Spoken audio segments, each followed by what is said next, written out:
Salve, salve, torcida azulina! Meu nome é Mike Gabriel. Estamos começando a edição de número 18 do Bancada Azulina. E junto comigo, compondo a bancada hoje, eu tenho Jones Ribeiro. E aí, Jones, como foi sua semana? Como é que você tá, meu querido? Fala, Mike. Fala, Lucas. Um abraço para os torcedores proletários que acompanham aqui o Bancada Azulina. Bom dia, boa tarde, boa noite para você que nos ouve. Foi uma semana... expectativa grande, um início de 2 jogos em casa, não começamos bem essa trajetória, a gente vai comentar muito sobre o jogo contra o Náutico. Beleza, e junto comigo também tem Lucas Oliva. E aí, Lucas, como foi sua semana? Como é que você está? Tudo bem, Mike. Abraço, Jones. Tivemos um bom público no Batistão, apesar da promoção... tem uma expectativa de que a gente enchesse ainda mais o estádio, mas é um reflexo desse time ainda que oscila muito e ainda não passa aquela confiança para o torcedor se empolgar de vez e lotar o Batistão. Ontem a gente perigou, quase que perde, mas conseguimos pular uma fogueira grande e sair com um empate e quase uma virada, né, no finalzinho. Se não fosse aquela confusão que teve na Trovão, a gente vai comentar aqui. Beleza. E o podcast Bancada Azulina, ele pode ser encontrado no site dragãodearacaju.com.br e no Spotify tem o seu feed, o agregador para quem usa aplicativos de podcast, e também no YouTube. Então, são vários canais para você acessar o nosso podcast e divulgue, ajude a gente a crescer ainda mais esse projeto. Então, vamos lá, vamos falar desse jogo. Confiança 1, Náutico 1, um jogo que aconteceu de tudo. Literalmente, teve um primeiro tempo que demorou umas 3 horas e depois um segundo tempo... Impressionante. 2 gols. Lucas, comece a falar aí do primeiro tempo desse jogo. Então, tem uma dúvida na massa proletária se Daniel respeitou excessivamente o Náutico, ele é egresso do futebol pernambucano, né? Ou se o Náutico realmente, com méritos, amassou confiança, né? Essa é a discussão que está nos grupos de WhatsApp. Eu penso que é um pouco dos dois. Eu acho que realmente Daniel respeitou demais o Náutico, mas a formação não era uma formação demasiadamente retranqueira, né? O fato é que Ítalo e o Ari Moura não renderam no primeiro tempo e o Confiança ficou sem escape, sem agredir o Náutico. E foi, como você bem falou, um primeiro tempo longo, pareciam 90, 180 minutos aquele primeiro tempo, que não acabava nunca, e tivemos sorte de não ter tomado gol. Inclusive nosso goleiro Jean, o mão de alface, colocou a bola para dentro do gol, impressionante, né? Pela primeira vez eu vi o Confiança sendo beneficiado pela arbitragem. O árbitro, bandeirinha, ninguém viu, mas a massa proletária toda viu que o goleiro do Confiança jogou a bola para dentro do gol, e seria o primeiro gol do Náutico. O Náutico saiu várias frentes na cara do goleiro e perdeu os gols, e só foi abrir o placar no segundo tempo, numa jogada de escanteio, num primeiro pau, falha de marcação bizonha, e o Náutico abriu o placar. Mas foi um primeiro tempo sofrível e um Confiança que não se achou. É impressionante que nesse primeiro tempo, quem minimamente jogou foi Tito, que era o que não vinha jogando. E o restante todinho não jogou, e ele estava lá brigando, tentou algumas jogadas. E nossos laterais não apoiavam, não subiam. Não sei se foi determinação do técnico ou se eles ficaram presos mesmo, porque o Náutico jogou com 2 caras enfiados ali nas pontas. E das poucas vezes que o Enes e o Altemar subiam, era aquela bola que eles mandavam na área e seja o que Deus quiser, porque não tinha qualidade nenhuma de levantar a cabeça e procurar um atacante do Confiança para mandar a bola, entendeu? Beleza. Então foi muito difícil esse primeiro tempo. Jones, você que é o nosso homem das táticas, do entendimento tático do jogo, o que mudou no Confiança para voltar melhor para o segundo tempo e empatar, e principalmente do meio para o fim do segundo tempo amassar o Náutico de tal forma que a gente quase vira o jogo? A melhora do Confiança após o gol do Náutico, principalmente, ele tem muito a ver também com a postura do Náutico. O que acontece é que isso se repete Brasil afora. Um time, quando faz o gol, ele recua, ele não controla o jogo no Brasil. Você vê em outros países, inclusive na América do Sul, o time, quando faz um gol, ele controla o jogo. O time brasileiro, quando vai jogar na Argentina e pega 1-0, ele não vê mais a bola de jeito nenhum, porque isso foi algo interessante, até que Sampaoli recentemente definiu como se defender com a bola. E se defender com a bola é justamente controlar o jogo de tal modo que o outro time não tenha a chance de reter a posse da pelota e aí criar oportunidades. Então, o fato de o Náutico ter se recuado após ter feito 1-0 fez com que Confiança tivesse uma maior predominância. A verdade é que, na minha opinião, nós achamos um gol. O gol do Confiança foi um achado. Foi uma bola lançada Sem na dúvidas. área. Não era um gol que não estava no script. Agora, eu não vi uma predominância tão grande também do Náutico, né? O Náutico ele teve muito controle de posse de bola, mas uma posse estéril, muito de meio campo, tocando muito de lado, tocando muito para trás. E se você olhar bem, as chances que o Náutico teve, a grande chance que o Náutico teve foi aquela com o Wallace Pernambucano, que ele, uma jogada de muita qualidade. Travessão. Não era uma jogada fácil fazer o que ele fez uma coisa extraordinária, mas deu um pouco de azar, que a bola pega no travessão. Mas tirando esse lance, que o Wallace realmente sai na cara, não foram tantas chances do Náutico assim. Teve muita bola alçada à área, que os caras conseguiram cabecear, como nós também tivemos. O Tito no primeiro tempo pega uma bola de cabeça, mete em cima do goleiro. O Vinícius Simon pega uma bola de cabeça, pega e cabeceia, testa também na direção do goleiro. Isso ficou muito claro para mim. No frigir dos ovos, qual foi a estratégia do Confiança? Hoje se fala muito em jogo reativo, e o Confiança teve uma estratégia de jogo reativo. Nada mais é do que o bom e velho contra-ataque. O Confiança tentou marcar na linha de meio de campo e esperar o momento certo para sair com velocidade. No primeiro tempo, em alguns lances, teve essa oportunidade. Esse lance de Tito mesmo de cabeça, o Confiança sai pelo lado direito, Ari Moura aguarda a passagem do Thiago Enes, Thiago Enes cruza e Tito cabeceia. Ele estava mal posicionado, porque ele devia estar mais dentro da área. Centroavante tem que entrar mais na área. Eu fiz questão de ver o replay, ele demora a progredir, a atacar o espaço vazio. Talvez se ele tivesse ido para o meio da área, o Thiago Enes o veria entrando, lançaria, e ele até fizesse o gol com facilidade, da marca do pênalti, da marca da pequena área. Ele precisa evoluir nisso. Mas eu acho que a estratégia estava bem definida. Estratégia, no meu modo de ver, é o seguinte: você analisa, deu certo, é boa. Não deu certo, tem que ser repensado, né? Porque não existe essa coisa de tem que ser uma estratégia X ou estratégia Y. Depende muito do jogo. No jogo de ontem, se o Confiança tivesse sido mais competente nas oportunidades que teve, talvez a gente tivesse vencido, mesmo o Náutico com a posse de bola. No segundo tempo, como é que começa? Ele tira o Matheus, que jogou no ABC o ano passado, e coloca um outro meia, que eu não me recordo agora o nome. Por quê? Porque ele é um cara que toca a bola numa posição um pouco mais atrás, então ele pega o jogo de frente. E aí, na minha opinião, apesar dos pesares, o Náutico jogou também melhor o segundo tempo do que o primeiro, principalmente até fazer 1-0, porque foi o momento que o Confiança teve mais dificuldade de pegar, de roubar a bola do adversário.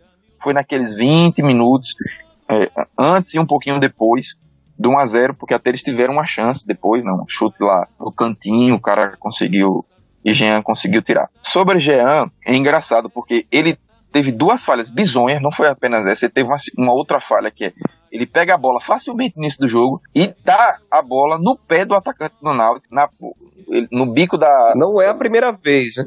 Não é a primeira vez, no bico do lado direito. Parece que ele tá nervoso. Eu vou falar algo aqui que eu joguei futebol, percebo. Eu não sei se vocês perceberam. Eu acho que não tá bom o clima ali entre os goleiros e o treinador de goleiro. O treinador de goleiro erra muito batendo na bola, erra demais. Dá pra ver a insatisfação, até na expressão que a gente vê dos jogadores ali no pré-jogo. Então, tem algo errado ali com aquele treinador de goleiro. É preciso ver se ele tem competência para trabalhar no Confiança. Agora, do ponto de vista do resultado, na minha opinião, não foi o resultado do Índio. O Náutico é um time que vai brigar lá em cima. Dos que eu tenho visto jogando, ele, pelo desempenho de ontem, é um bom time. Vai ser difícil de bater o Náutico daqui para frente. O treinador que chegou parece que está dando uma cara nova à equipe. Eu já vinha dizendo antes do jogo, o que a gente tem que sair dentro de casa são dois jogos difíceis. A gente tem que sair com 4 pontos. Se a gente ganhar do Botafogo semana que vem, tá tudo bem. Beleza. Eu também considero que não foi um mau resultado, não. Mas é impressionante a insegurança do goleiro Jean, que passa para todo o estádio e pro time também, né? Que tá ali com ele em campo. Eu não sei não se não é a hora de Genivaldo voltar a ser titular das traves do Confiança. Então, Lucas e Jones, tenho duas coisas a pontuar da abertura de vocês. Primeiro, eu não sei se Daniel respeitou o Náutico, mas o que me pareceu foi muito mais um nervosismo da parte dos jogadores do que propriamente uma orientação de Daniel. Eu senti o time muito nervoso no início. Então, errando muita bola, errando muito passe curto, os caras estavam errando, dando na mão, nos pés dos jogadores do Náutico. Acho que por nossa sorte, quem estava sereno e tranquilo foi quem segurou a onda, que foi a dupla de zaga e Amaral. Esses não vi grandes falhas assim que eu possa botar na conta do nervosismo. E sobre a pressão inútil do Náutico, vamos dizer, muita posse e pouca chance, de fato, o Náutico você não vê o Jean fazer muitas defesas difíceis. Teve duas ou três no máximo, porque a nossa zaga estava soberana, assim. A partida que Anderson fez ontem é impressionante. Ele jogou muito, então a nossa zaga ontem estava muito bem colocada. O próprio Thiago Enes no segundo tempo estava defendendo muito bem, então o nosso sistema defensivo ontem, em que pese ter tomado aquele gol, uma jogada ensaiada, enfim, o meia que cabeceou nem é tão alto assim, acabou fazendo o gol, mas durante todo o jogo eles foram muito bem mesmo na marcação, enfim, no desarme de bola.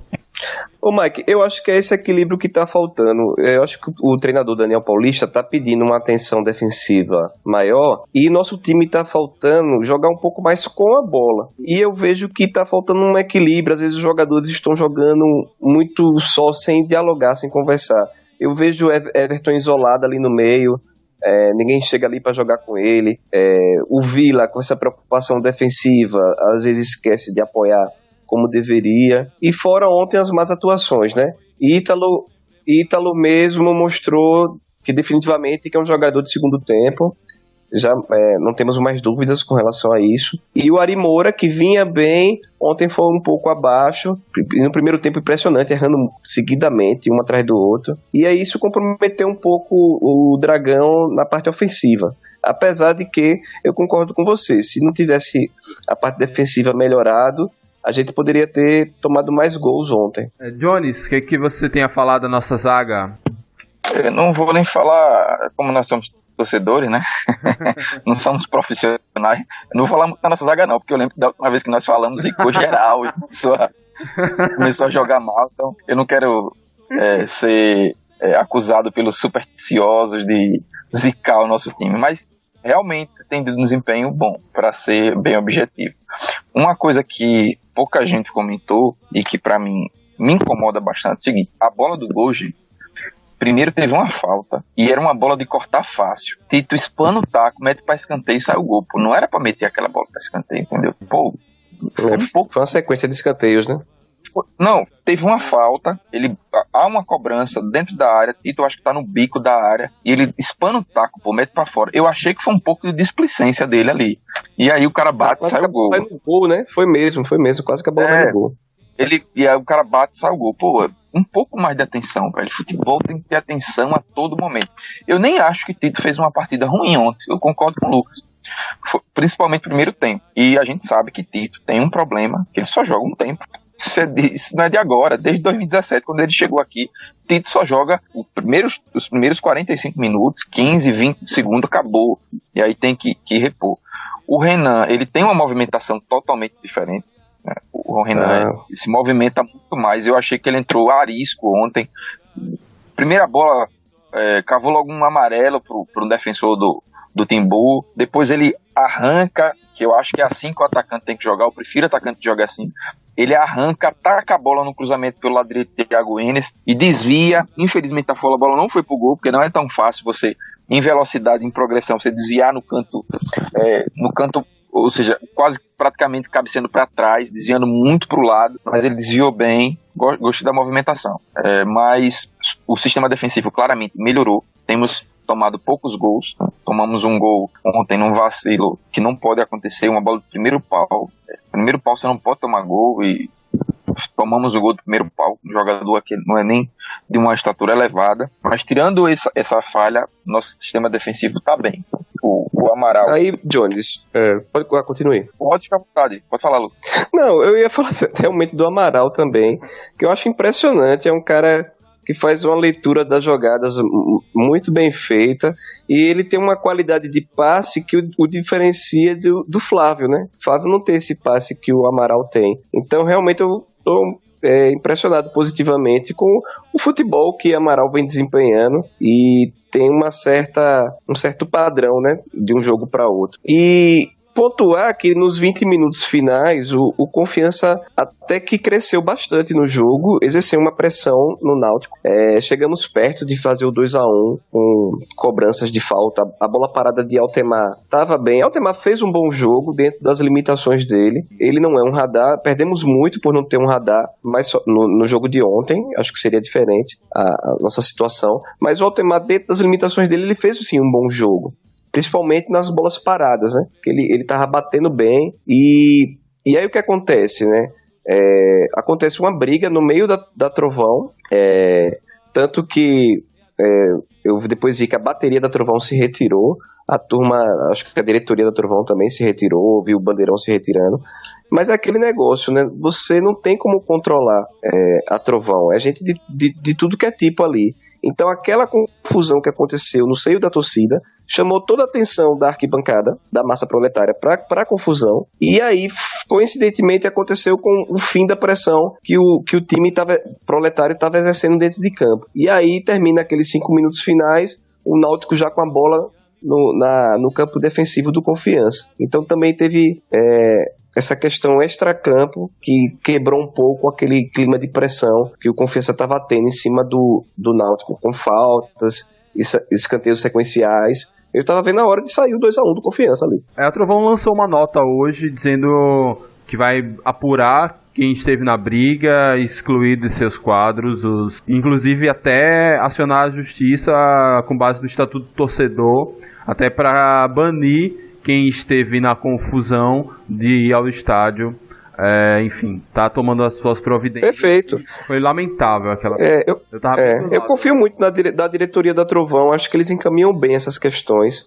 E também entendo do lado deles que é difícil controlar. É gente de tudo que é tipo ali e às vezes você não tem controle, né? Mas eu não sabia da nota, acho que foi importante isso. Tem que identificar, o certo é identificar e mostrar quem foi que fez a besteira. Né? E Lucas, eu vou até um pouco além. Para mim é muito claro que um lugar onde tem bebida alcoólica está suscetível a ter esse tipo de problema, entendeu? Não é só na Trovão que acontece esse tipo de confusão.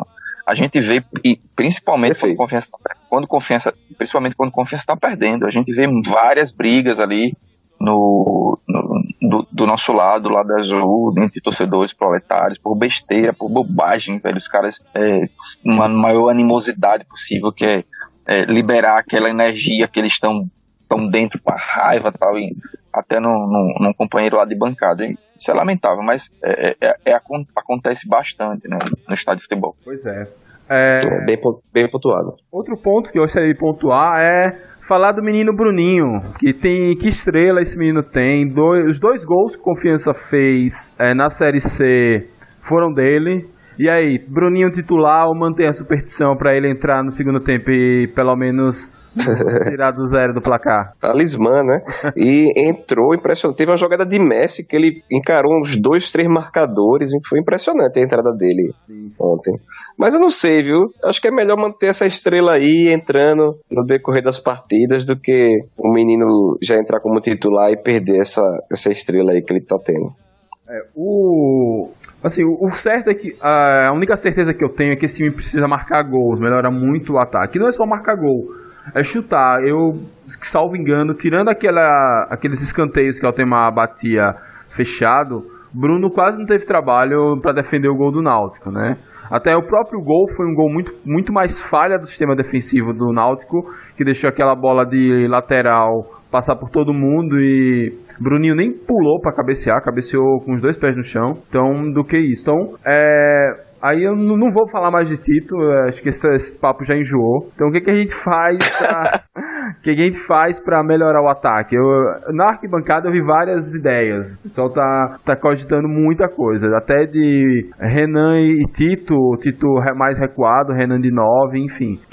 Se vocês fossem Daniel Paulista, o que fariam para acabar essa seca de gols e a gente vencer o Belo no próximo domingo? Eu acho, Mike e Lucas, que a gente precisa ter um pouco de paciência. Eu acho que a bola vai começar a entrar. Eu tenho sempre essa percepção.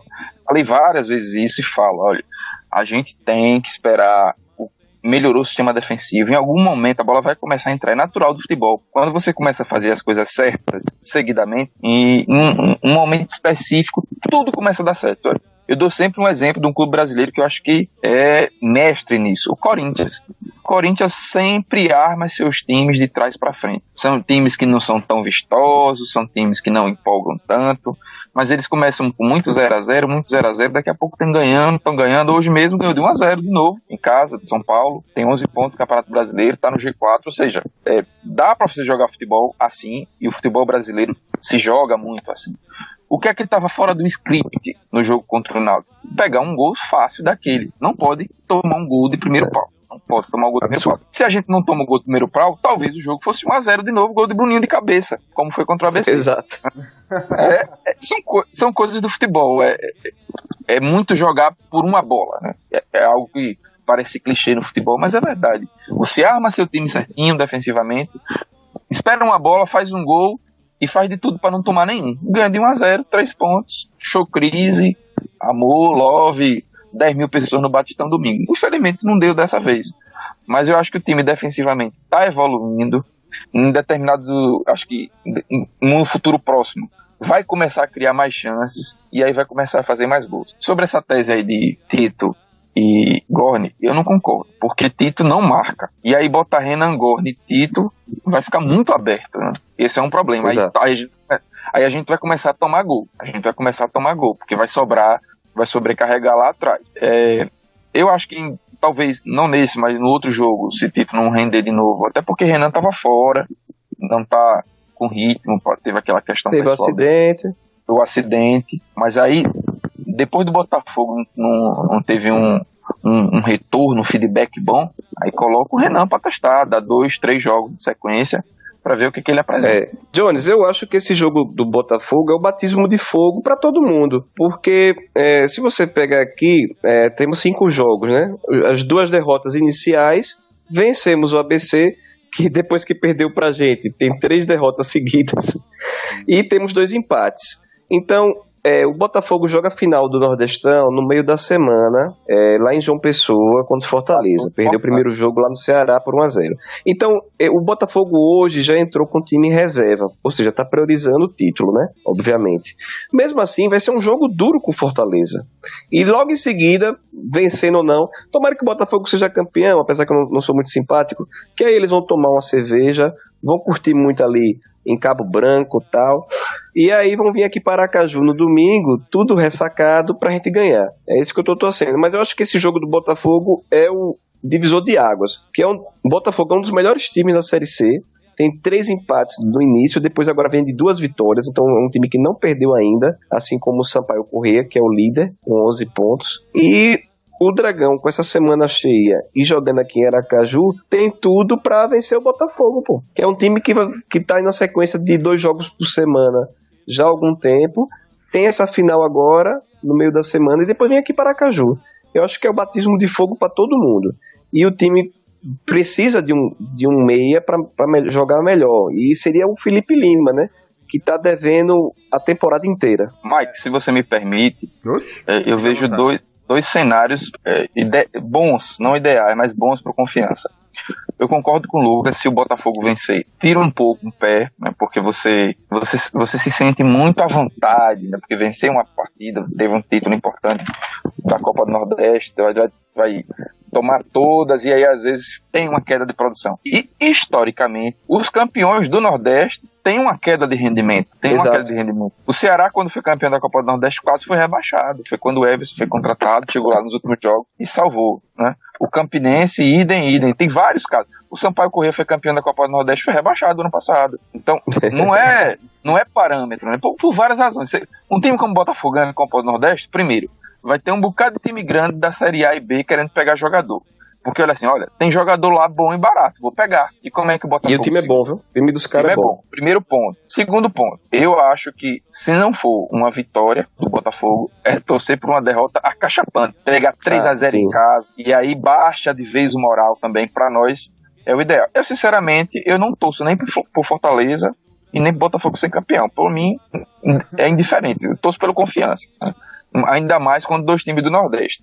Agora, entre esses 2 cenários, o título e a vitória ou a derrota, eu prefiro uma derrota acachapante para chegar aqui sem moral no Batistão.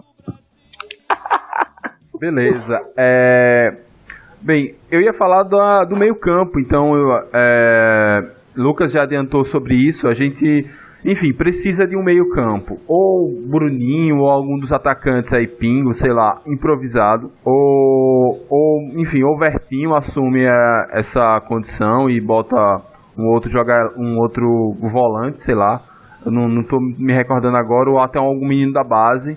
Enfim, o que não pode é botar Ítalo de novo, bicho. Ele, de fato, ele já provou isso.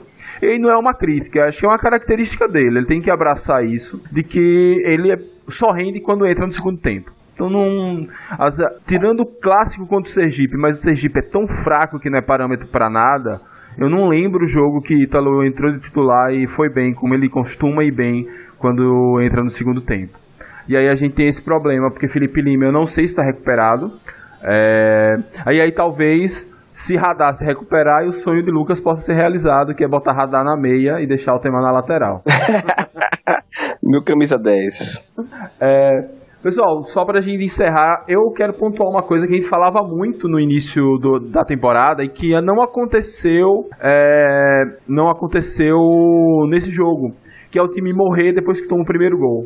Então, normalmente o time, ainda quando era comandado por Betinho, tomava o primeiro gol e se acabava. O time se enterrava ali e ninguém enxergava mais eles. Dessa vez não, o time tomou o gol e foi pra cima, lutou, criou chances, empatou e quase virou. Então isso é importante a gente pontuar isso, essa dedicação e essa mudança de ânimo, e que, como o Jones costuma falar muito, às vezes não é só mudar o jogador, trazer um jogador, dispensar outro. Muda o ânimo, muda o ambiente, que as coisas começam a evoluir.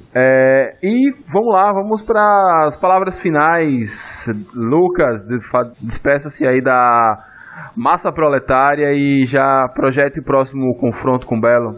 Desejar uma ótima semana aí para a massa, que está ansiosa por uma vitória em casa. Tô muito confiante que venha no próximo domingo contra o xerife do Nordeste aí, que é o Botafake, né? Então, que Daniel conduza bem o time aí, que areje a cabeça para vir com uma proposta de jogo um pouco mais ousada, né? Do que foi aí contra o Náutico, para ver se a gente consegue amassar um pouco o cansado Botafogo, que provavelmente vai vir Aracaju. No mais, um abraço aí aos companheiros de bancada, Jones e Mike. Boa semana para todos. Valeu, Lucas. Boa semana, querido. Jones, manda aí seu recado à torcida proletária e faça aí uma projeção pro próximo jogo. Primeiro recado para Daniel Paulista. Mantenha essa trinca. A trinca, para mim, tá funcionando bacana, contento. O Everton voltou muito bem. O Rafael Villa cresceu de produção com esse novo posicionamento do time, e esperar que o Felipe Lima, porque eu sempre achei que o Felipe Lima, pelo histórico dele, era a melhor opção, né? Eu achei que ele, inclusive, estava subindo de produção para ver se ele volta ali naquela posição dele pelo lado esquerdo, aberto. Não necessariamente a gente precisa ter um meio, para mim, porque no futebol moderno os meias hoje foram deslocados para jogar do lado de campo ou atrás, né, ou recuados. Vide Everton, que é um meia que está jogando recuado no Confiança, está fazendo boas invertidas, está dando boas enfiadas. Isso ajuda bastante na produção ofensiva. E para nossa massa, vou dizer, olha, eu não digo isso sempre, vocês sabem, nós vamos ganhar o Belo domingo. Beleza, galera. Da minha parte é isso também. Desejar uma ótima semana a todos, azulinos e azulinas. Mantemos a esperança de que venha a próxima vitória em cima do Belo. É um time forte, é um time melhor que o nosso. Temos um histórico de confrontos com o Belo que é lastimável. A gente, nos últimos 10 jogos, a gente deve ter ganho um. no máximo. Enfim, mas vamos torcer. Acho que o time tá no caminho certo. Daniel Paulista, pelo menos pra mim, tirou todas as minhas dúvidas e todos os meus poréns em relação ao trabalho dele. Eu creio que, por mim, já daria a chave a ele, um contrato de 3 anos e uma corda de caranguejo toda semana. Valeu, pessoal. Boa semana a todos. Muito obrigado e fui! Que no gramado mantém sua glória, é a Desportiva Confiança.